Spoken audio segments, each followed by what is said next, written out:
It's my pleasure to be the introductionist of this group. I want to keep it short because they have a jam-packed stock of information for you all. So a few things to hit it off here. First of all, the full bios for the speakers here today are on the website, so you can get those. I'll just touch on a few important things. This is a taped session. You will receive an evaluation via email, and the survey will come electronically, so please complete those. There will be CEL forms available on the website as well for those of you who need those, so you can check that.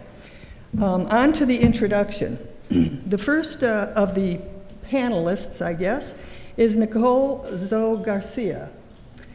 She is the Judge Pro Tem Program Manager at the Maricopa County Superior Court.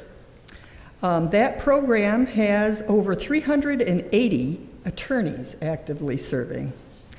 She has a master's degree in public administration and a bachelor's degree in public management. She's a graduate of the McGuire Enterprise Program at the University of Arizona and a fellow of the National Center for State Courts in the Institute of Court Management.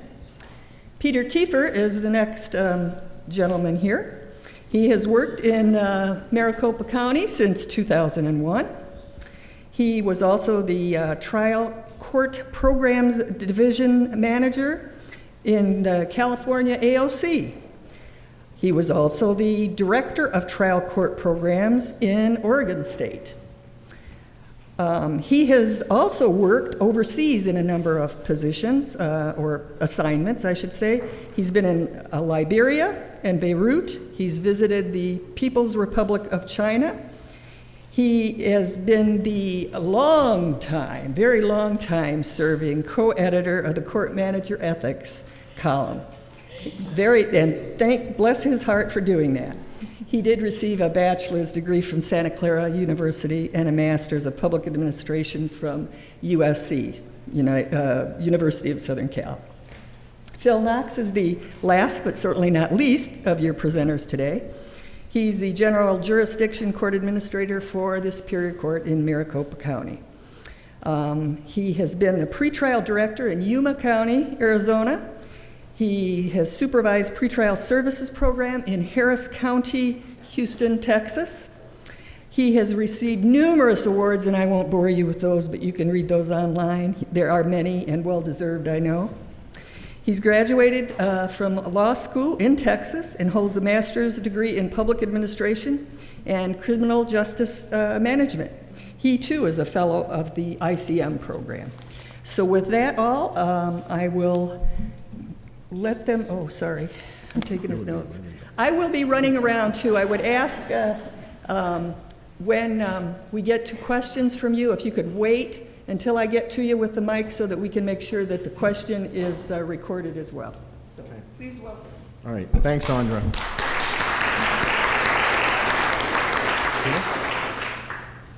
thank you all for coming. Thank you all for showing up this afternoon. I'll do it. Nicole Garcia and Phil Knox. We're going to spend the next hour or so talking about some of the work that we've been doing on the future of the courts. We can't hear you, Peter. Huh? Yeah. All right, there. How about that? Anyway. Do you want to switch? Yeah.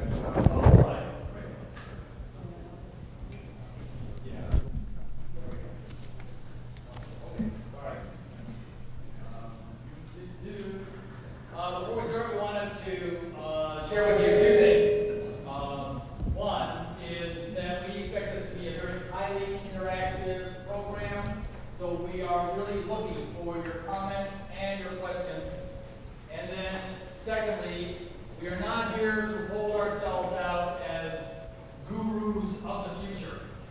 What we actually are going to be doing here for this hour is we are going to be reporting back to you some of the comments and in the space of 3 surveys that we have sent out to a large variety of individuals over the last year and a half. Okay, building on the work of Brenda Wackenkonecht-Ivy and John Martin, we are bringing into focus a realistic vision of what courts might look like, not in 5 years, not even in 10, but even 15 years out. A lot of us have worked on strategic planning in our courts. Typically, that is somewhere between 2, 3, or 5 years. This work, actually, through our surveys, we're looking out upwards to 15 years to help us understand what will be impacting our courts in the future. The vision is not based simply on projecting the court's filings or terminations and out a couple of years. It would actually be developing for you all an environmental scanning tool that you could use for helping update your court strategic plan. And instead of asking a small group of experts, we decided to ask a larger group of court professionals, those in the business, many of them like yourselves, and we ask you what you think.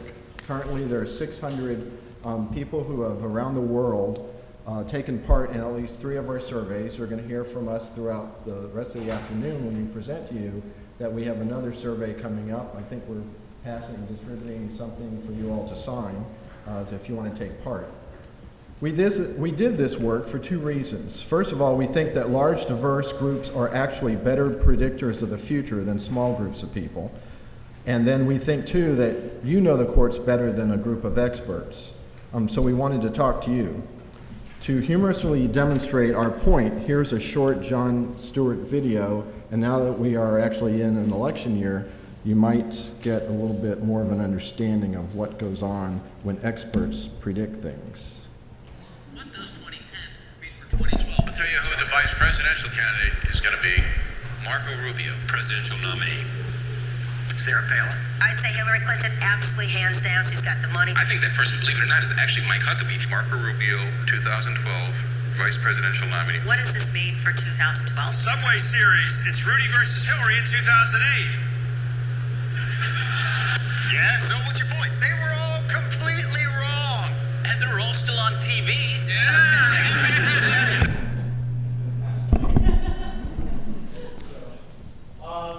So this is why we have gone out to look to all of you to determine the probability of some of these scenarios that we have in our 3 surveys. We're passing around sign-up sheets. If you are interested in taking our most current survey, please sign up with your name and your email address, and then when we get back to the office, we will send out the link to that survey to you. But so far, we have, as Phil mentioned, we have over 600 individuals from around the country and around the world who have taken at least one of the 3 surveys. We have folks obviously from the United States, Canada, Australia, New Zealand, and even Japan who have taken the surveys. At this point, with the 3 combined surveys, we now have over 90 different specific scenarios that we have assessed. So here on the screen we have a representation of what the likelihood of something occurring. And it goes on a scale of 1 to 5, with 1 being most likely and 5 being improbable. And this slide is going to go away in a little bit, but just in case you need a reminder, we also have a representation on that wall. It's a little bit smaller, but we hope you can still get the idea. So again, 1 is highly likely, 2 is likely, 3 is a 50-50 or equal chance, 4 is unlikely, and 5 is improbable. So we've grouped the responses by their average probability. The handouts that are available online contain the complete list of scenarios arranged by average probability, along with more detailed analytical descriptions of some of the scenarios we're going to be talking about today. All right, so as far as the format, today we're going to present a few overarching issues about courts in the future. I'll present some larger questions to you, and then Nicole and Peter will offer some trends and counter trends. I think, Peter, you're handling the trends, and Nicole, the counter trends. So the trends, what would lead to these things happening, the likelihood of that, and then the counter trends, things that would impact or possibly prevent these things from happening. We'll then ask you to weigh in, and then finally I'll share with you the results of some of those surveys that I mentioned earlier, these 3 surveys. So to the first question, how will the public see the courts? Public opinion of government is at an all-time low. How have courts fared? How will courts in the future overcome being tarnished by this general dissatisfaction? I'm trend guy here. So one of the trends on this issue, which was expressed to me by a court administrator who was commenting on one of the scenarios that we had out, is that courts can and should clearly explain what they can do and what they cannot do. This is very important because he felt that there was a lot of misperception about what courts can do and can't do, and this is one of our main jobs. Having said that, however, it is important that our staff have the knowledge to refer people to the right place to have their problems fixed. If we focused on those 2 things, this court administrator said, we would be ensured that the public's image of the courts would remain positive and we would have the trust and confidence of the public.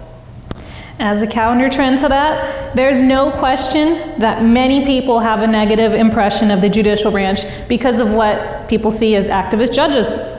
Others feel that courts have overstepped their bounds and they're starting to become more along the lines of social work agencies. We've seen efforts at removing some case types to administrative agencies like traffic and parking tickets, and we could see that this trend might even grow into non-disputed areas such as family and probate cases.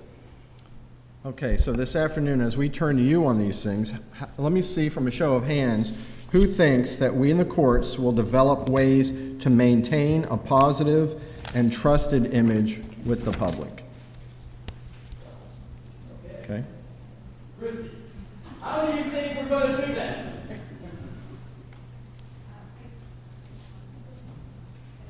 I don't know if it's on.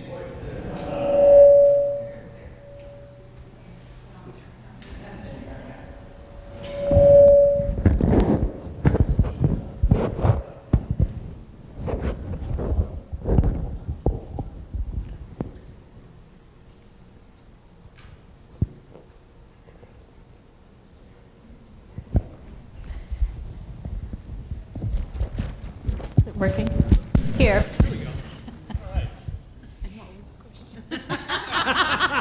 Okay. How are we going to maintain a positive image with the public in the future? I think through education and working together as a judiciary as a whole, and presenting one uniform idea and way to educate people. Okay. Who else thought that? What other things can we do to maintain a positive image with the courts? Tom, I saw your hand go up. How about the counter to that, too? Go ahead. Well, I think one of the things that needs to happen is that people need to understand what the courts actually do. There's sort of a veil where people don't understand how courts work and what their purpose is. And I think that goes towards the education, teaching people what the courts are supposed to do and what they're supposed to provide. As Nicole said, there is a significant number of individuals out there who think that the courts may have over the years overstepped our bounds. I've had comments myself, maybe some of you have had comments that the courts have become sort of overgrown judicial social work agencies where we're just do-gooders. Have anybody had that sort of comment made to them, that we've overstepped our bounds in terms of social work agencies? So what do you think we can do about that? That seems to be a pretty negative aspect. Well, I personally think that part of that is due to the fact that society is not addressing some of the needs that we have, and which is why I think that the social courts have kind of come to fruition. I believe that you can't just let those people flounder out there, which is why we've seen veterans court, mental health courts, and things of that nature.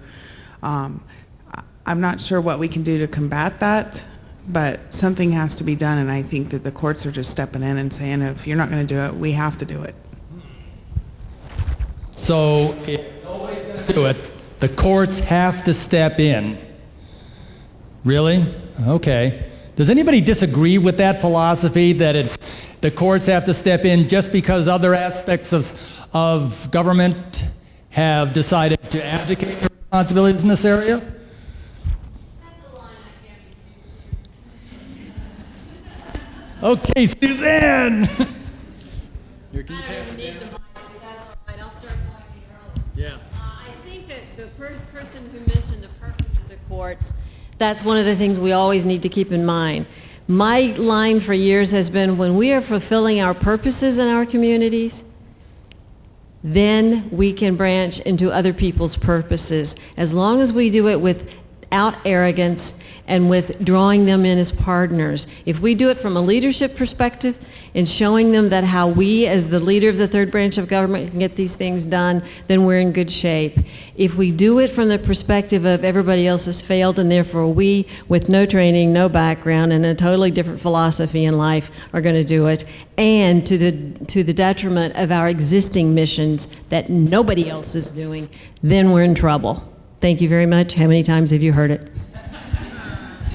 Okay, as we're waiting for the mic, we're switching back. As we're waiting for the mic to be returned, let's go to the scenarios and the results of the surveys. In our spring 2013 survey, we included the scenario, the gap between society's expectations of courts and our ability to meet expectations will continue to widen. 185 people responded and said it was likely with an average assessed probability of 2.1. In our survey this year, we had this scenario. Courts will engage in a comprehensive and sophisticated public outreach effort. The responses were interesting that 340 respondents said this scenario had only a 50-50 likelihood of occurring with an average assessed probability of 2.7. So it does seem that it is likely that public's expectation gap will increase in the years to come, but we are skeptical as court managers and administrators we will be able to mount a sophisticated outreach effort to counter that gap. So that's an interesting aspect that says, yeah, we may be facing a real problem in the future. Sophisticated outreach, don't think it's going to happen. So when we got back, started thinking about what else we can do to address that issue. As to question number 2, how will the other branches of government relate to the courts? There has always been a tension between the judiciary, the legislature, and the executive. Is this tension getting worse? Will the courts be further financially ravaged by the other branches? We've all seen the trend. Both the U.S. Congress and state legislatures have shown their displeasure with court decisions. Sometimes the courts are pawns in larger battles. The recent sequester profoundly hurt. Am I still on? Federal court funding. Legislatures in Kansas and in Florida have attempted to end merit selection, and Arizona and Kansas legislatures have tried to end or take away court rulemaking. So this is definitely a significant issue that we may be facing now and into the future. However, we also have to understand that this trend has its mitigation. Ham-handed punishments that we sometimes have seen, like dramatically cutting funding for the courts because maybe a specific court decision was unpopular or the courts had to take a stand, actually are more rare than we sometimes think when we are faced with one of these things on CNN or in the news. Plus, we can't forget that the federal courts are there to step in if legislatures overreach, as sometimes they do. We certainly saw this about a year ago or so in Arizona with the immigration bills. So I think with the combination of the unlikelihood of a lot of state legislatures taking out sanctions against the court for things that they don't like about us, and the federal courts being able to keep a balance, we're going to see a balance of power remain between the three branches. Okay, back to you now. How many of you think our relationship with the legislature and the executive will deteriorate in the upcoming years? Ooh, everybody thinks we're going to have kumbaya time with the state legislatures. Sir, Mike.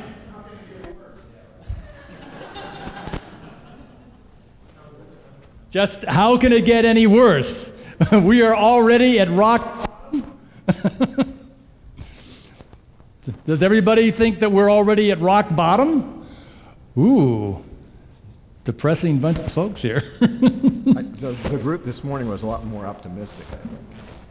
You get some? Sure.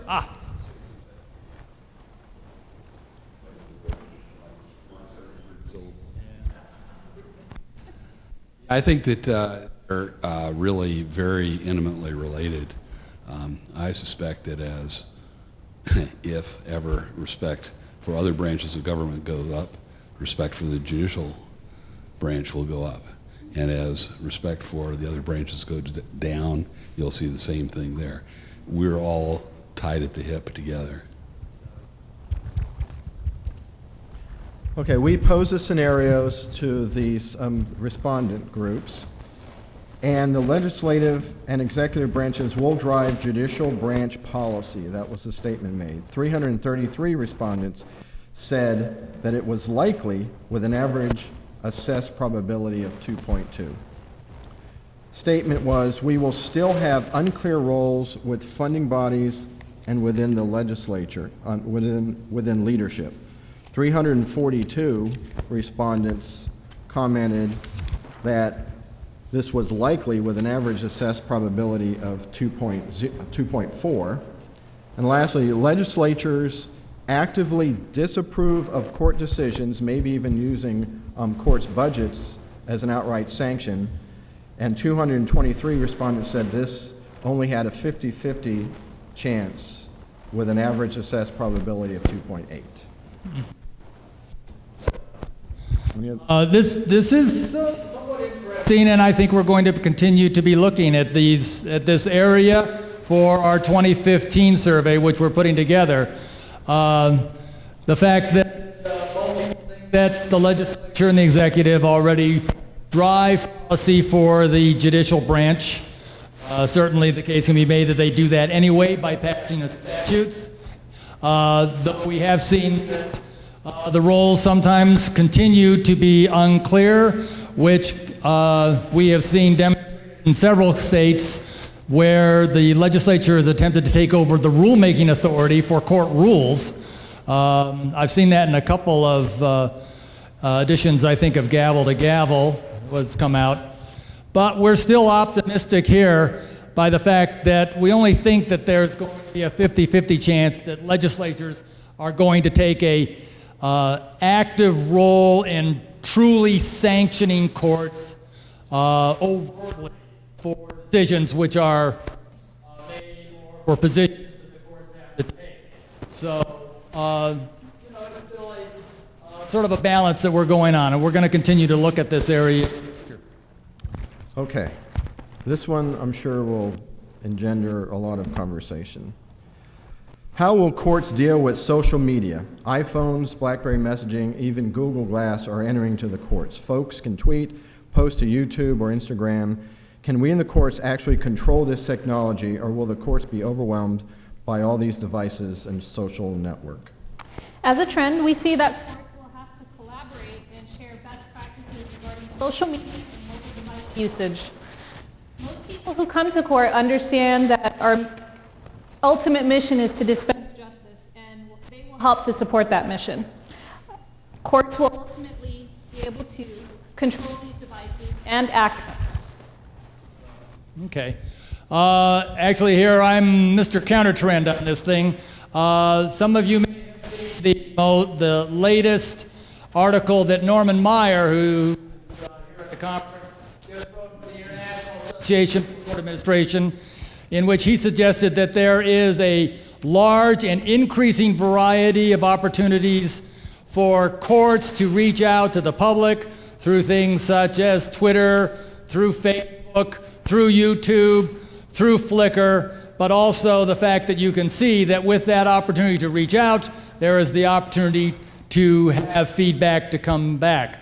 So some of you may have been at the Savannah conference of the mid-year. editor of the Washingtonian magazine, Garrett Graff, was there, and he advised all of us we must not only learn how to communicate with all of these new tools, but we must also envision new means of with the public through this social media. This is going to be, as Garrett said, a new area and a totally new set of expectations. All right.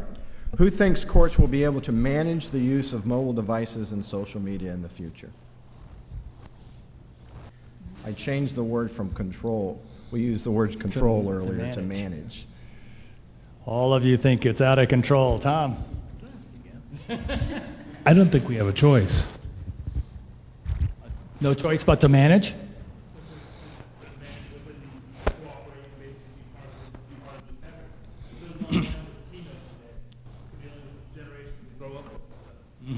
Yes, the newer generations, this is just becoming expected.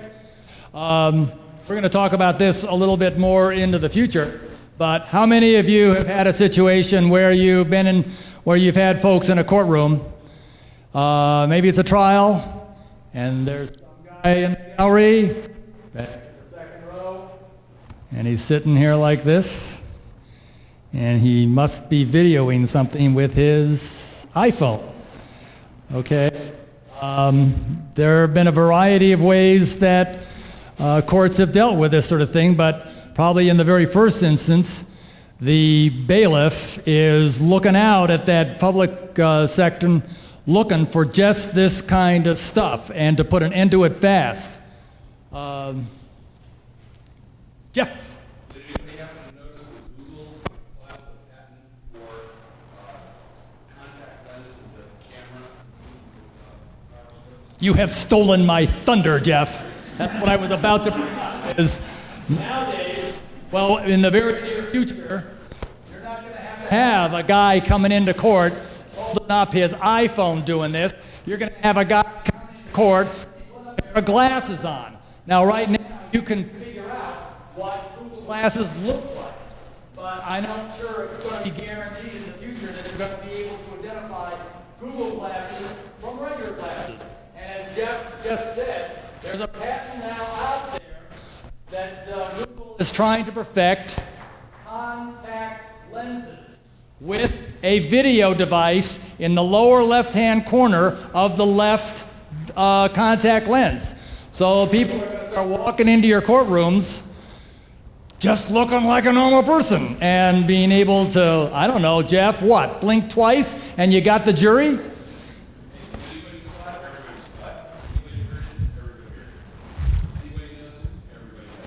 Is that what Garrett Graff was getting at when he said we're on the dawn of a whole new way that we're going to have to interact with social media? So,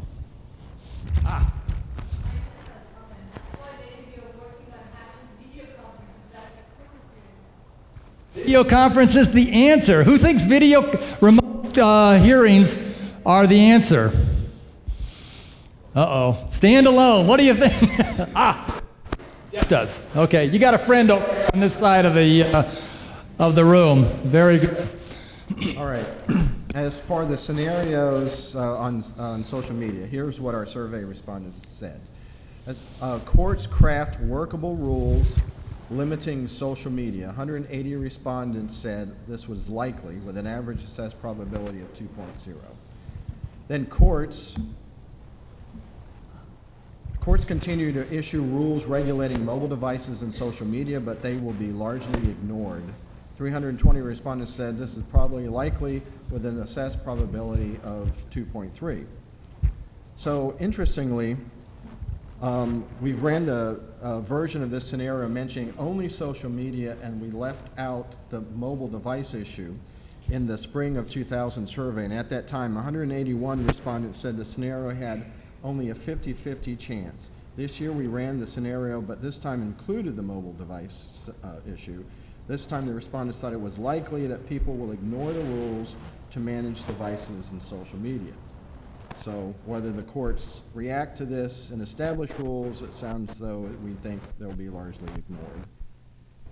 Okay, we will confess a hole in our analysis at this point.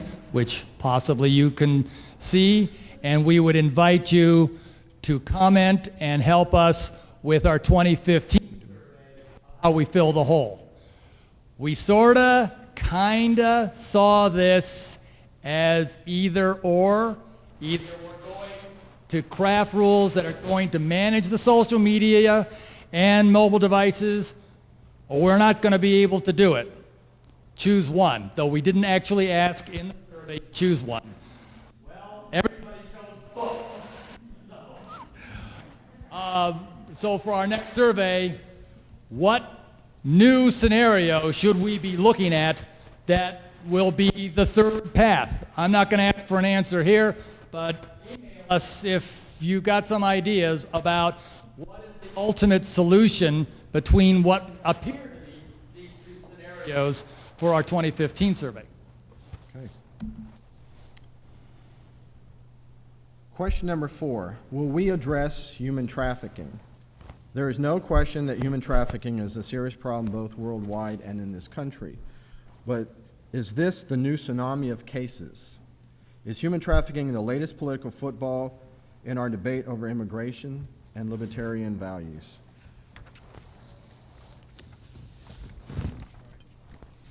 I think the trend is very clear in this area, that awareness of human trafficking is growing every day throughout this country. A presenter at the Arizona League to End Human Trafficking recently said, "I can guarantee you that everyone has not only encountered a situation of human trafficking, especially if you live in an urban area, but that everyone has in their home right now a slave-made product." There are over estimates of over 100,000 children a year in the United States that are forced into prostitution, and many of you may have already received the document which was just out, I think this week. John Martin put this together, an excellent program on the guide to human trafficking for state courts. I recommend it. I agree that this is a serious issue, but many courts still do not have a good handle on it. Most of us have more questions than we do answers. What's going to be expected of the courts? Are we going to be expected to create another problem-solving calendar, such as they did in New York State? If we do, those calendars are going to be competing for the already limited resources, along with other specialty courts such as elder abuse courts, veterans courts, drug courts. If human trafficking becomes linked to immigration, you can see that this is going to become a political powder keg. Okay, back to you all now. Who sees the issue of human trafficking gaining significance in the courts in the next 10 years? Can I call upon you? Well, we're seeing it already. Because the young refugees coming into the United States has certainly become a factor. About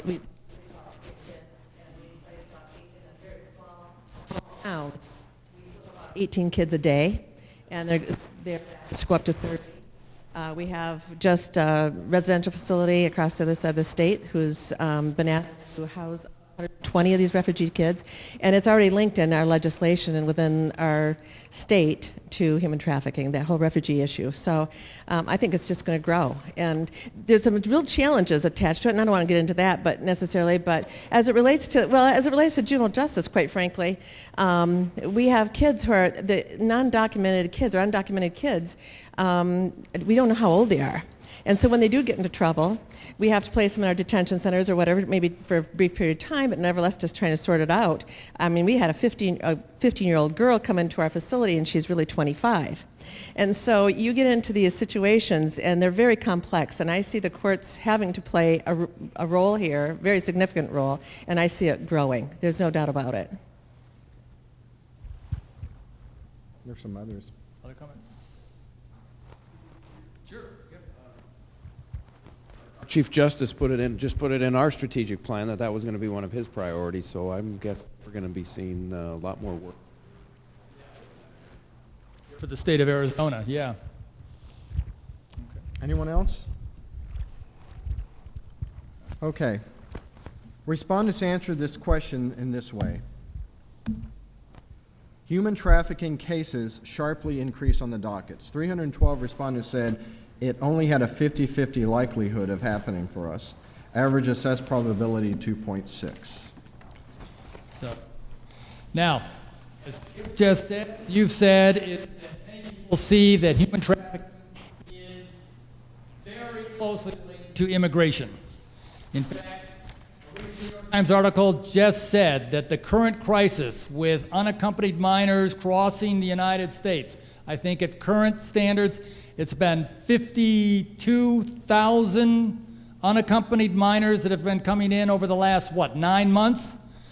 That one of the, that the New York Times said is directly linked to the William Wilberforce Trafficking Victims Reauthorization Act that was passed by Congress in 2008. So we can certainly see that immigration, which we've got to admit is a powder keg, we've got protesters standing out on the highway, blocking buses that are moving these children from one state to another, telling them, go home. We have U.S. senators who are saying we should bring them in, we should put them on a plane, and we should send them back from where they came from in the most humane way possible.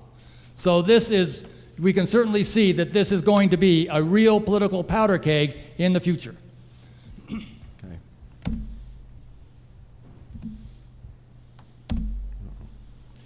All right, question number 5.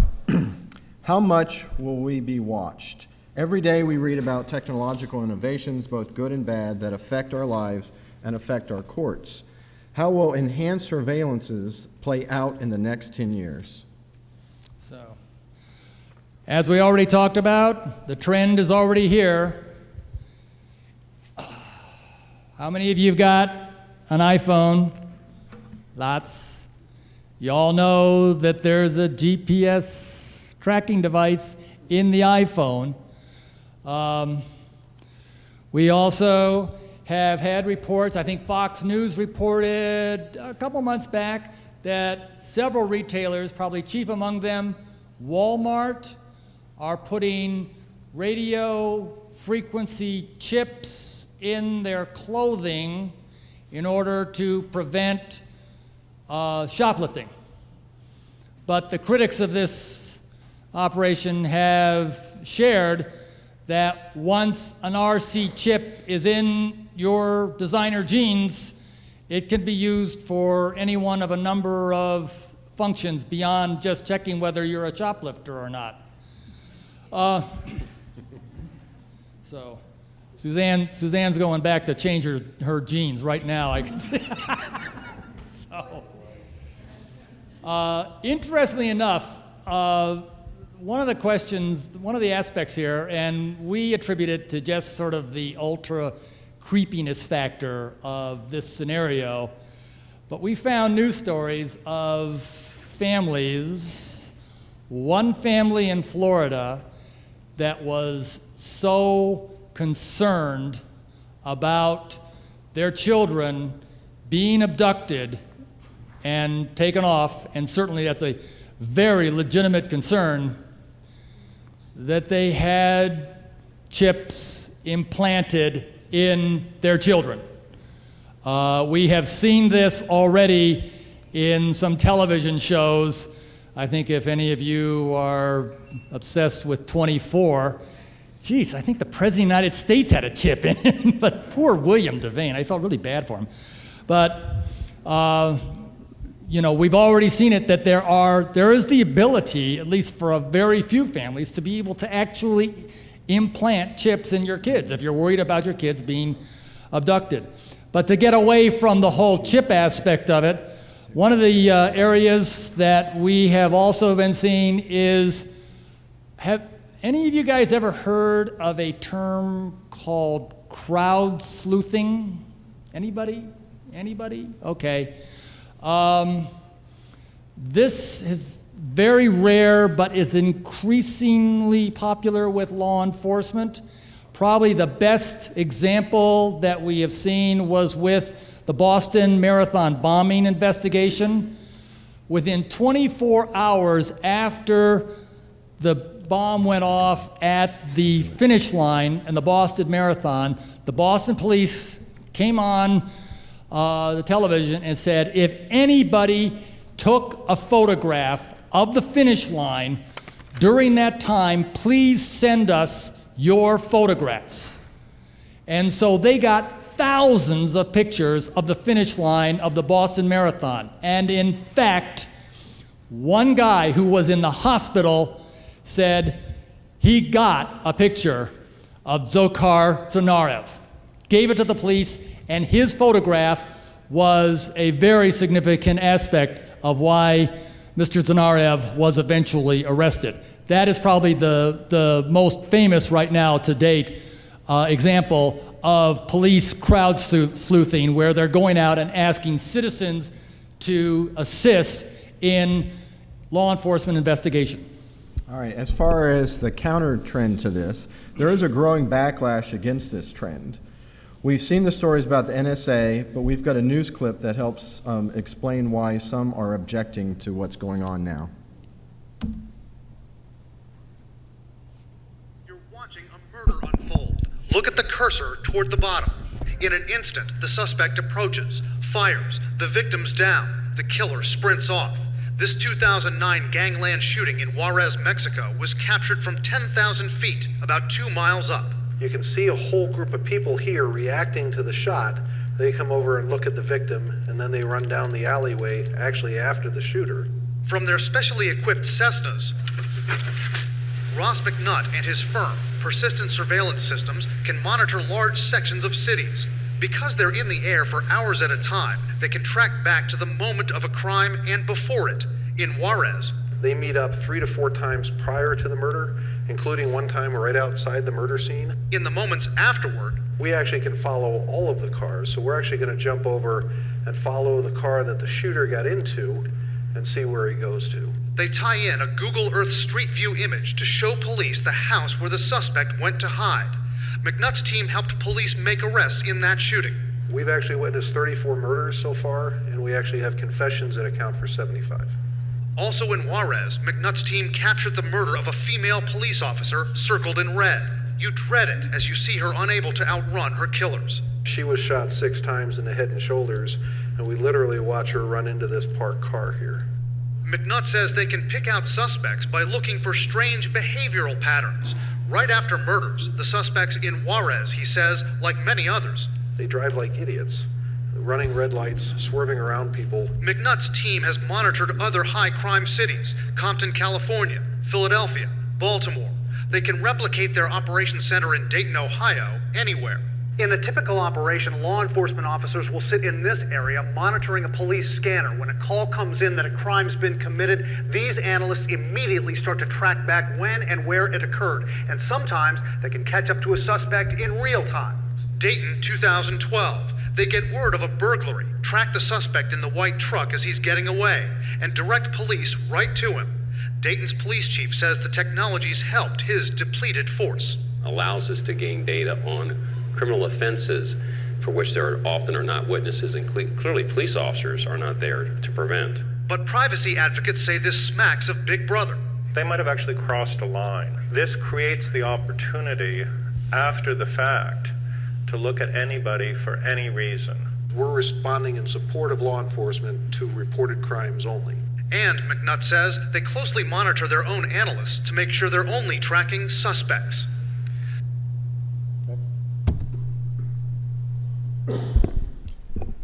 Okay. Who here thinks that surveillance like this will increase in the next 10 years? Oh, there you go. This side of the room. Which side? This side of the room? Who thinks that? Kiefer, a comment on why and how? Because we're there now, and we're just getting there more and more. I have a question.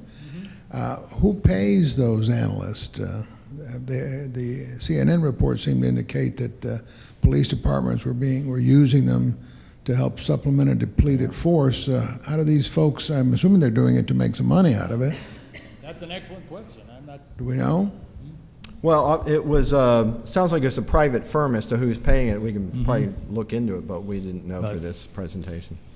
Yeah, that's an excellent Sounds like question. it'd be pretty expensive. I mean, these are Cessnas. I mean, it'd be a little bit, I mean, what many of us may think about more frequently happening here is maybe drones are a lot cheaper, and they're not manned, but if you're putting somebody up in a plane, running fuel and spending somebody's time, that does get expensive. We agree. So.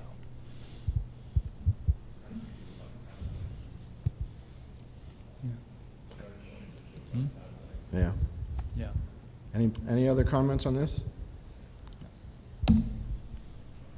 Okay.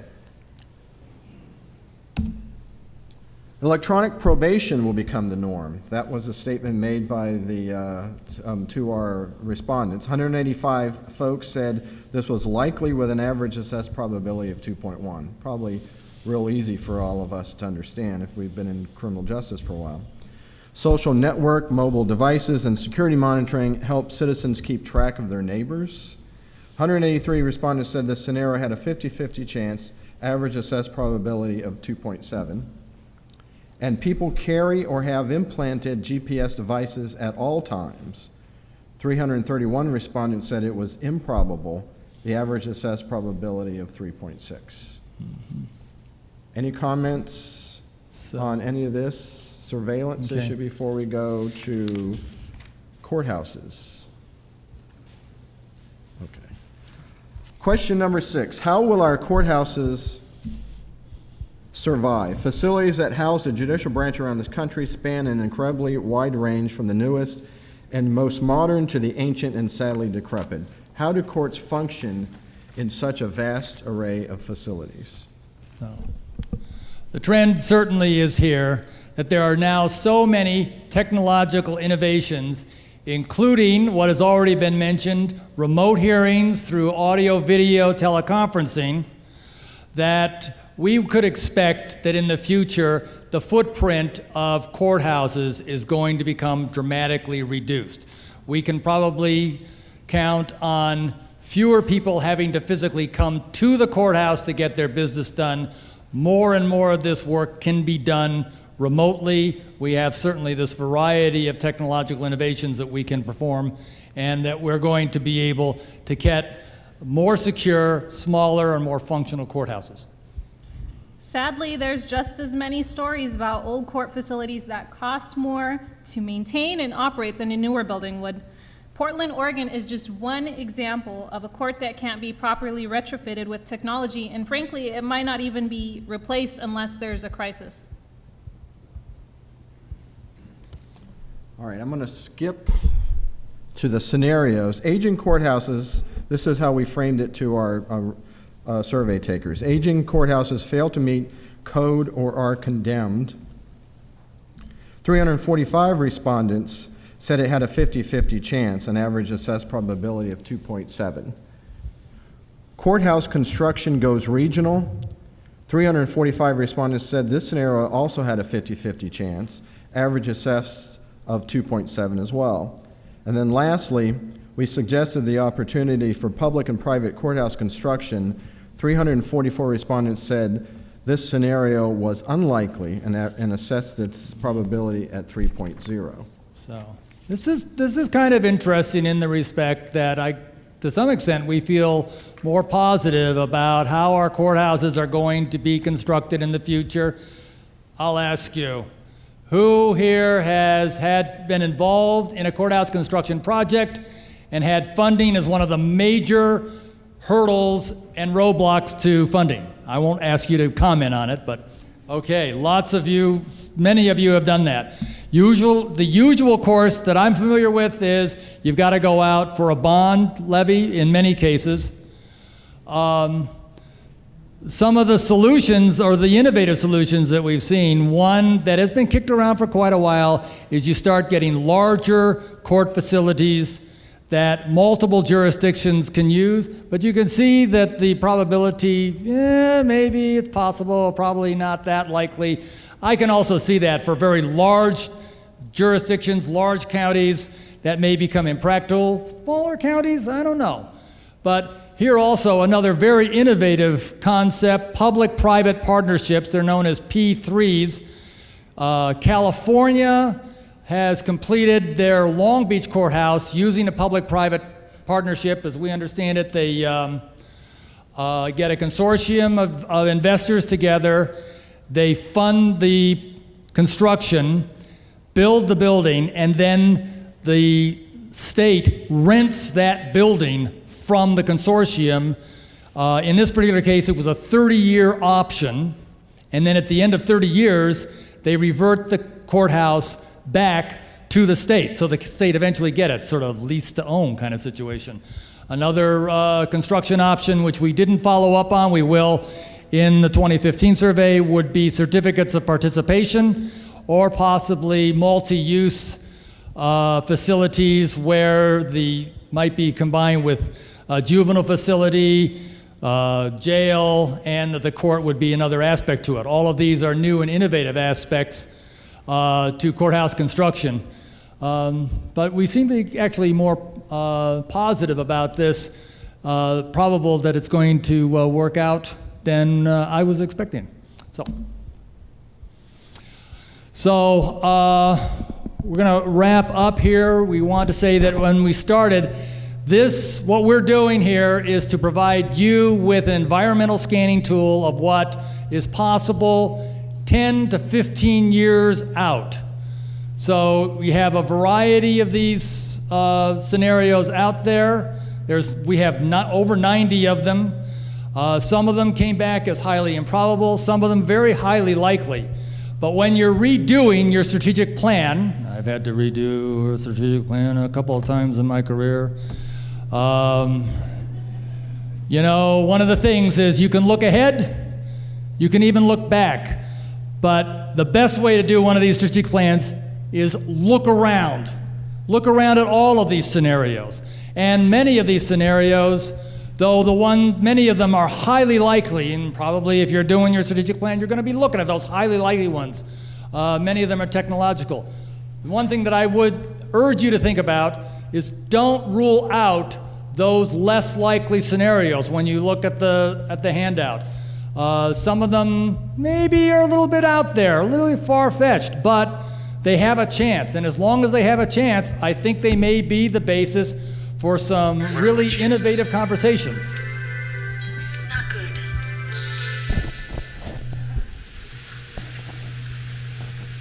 You mean not good like 1 out of 100? I'd say more like 1 out of a million.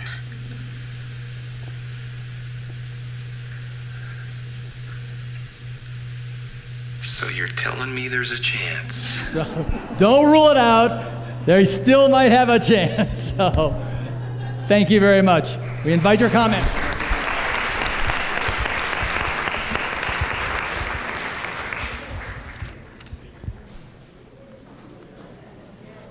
Okay, that was fast. I've never known anyone to pee that fast.